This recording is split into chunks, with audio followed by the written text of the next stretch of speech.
WeSurf, c'est à la base une web télé, un site web, et maintenant c'est un show télé à Évasion sur en fait les voyages qu'on fait.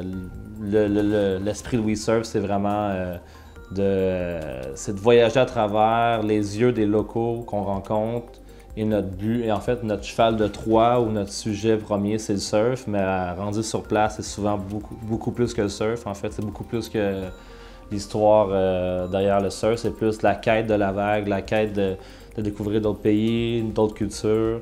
Donc, à la base, je te dirais, pour résumer WeSurf, c'est une émission de télé qui fait rêver les gens à travers le surf. Mais la passion première est venue quand j'ai eu mon hôtel au Salvador, puis j'ai fait découvrir à plein de gens, plein de Québécois, le plaisir de voyager et de surfer. Puis à travers ça, j'ai eu envie de partager ce que j'avais vécu avec ces gens-là, puis de voir un peu comment que ça change des vies, en fait. La façon de voir, la façon de voyager, comment que nous, on voyage, j'ai l'impression que ça change beaucoup la perception, après, quand tu reviens au Québec, de ce que tu comprends de la vie ou ce que tu perçois de la société aussi. Je pense que la prochaine saison qui s'en vient, on a fait l'Afrique, tout l'Afrique en 3 mois. Je pense que ça a été ça a été un tournage difficile. Les shows commencent à être montés, on voit que ça fait du sens. On lance la saison le 25 novembre, donc je pense que pour l'instant, compte tenu que je suis aussi producteur à travers ça, animateur, qu'on a matérialisé en fait un rêve complet avec notre propre argent, sans avoir je sais pas comment, pas d'encadrement, mais sans avoir de compte à rendre à personne, de faire ce qu'on a envie vraiment de faire.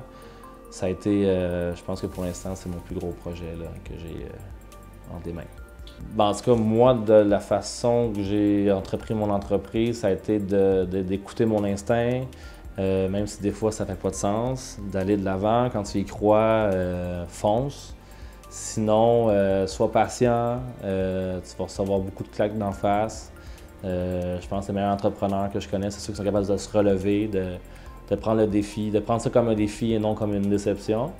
Mais c'est sûr que c'est un parcours qui est difficile, donc d'être persévérant, de croire en ce qu'on fait et le plus important, d'aimer ce que tu fais. Sinon, si c'est pas pour l'amour, si c'est pour l'argent que tu fais ça, ça ira pas loin en fait.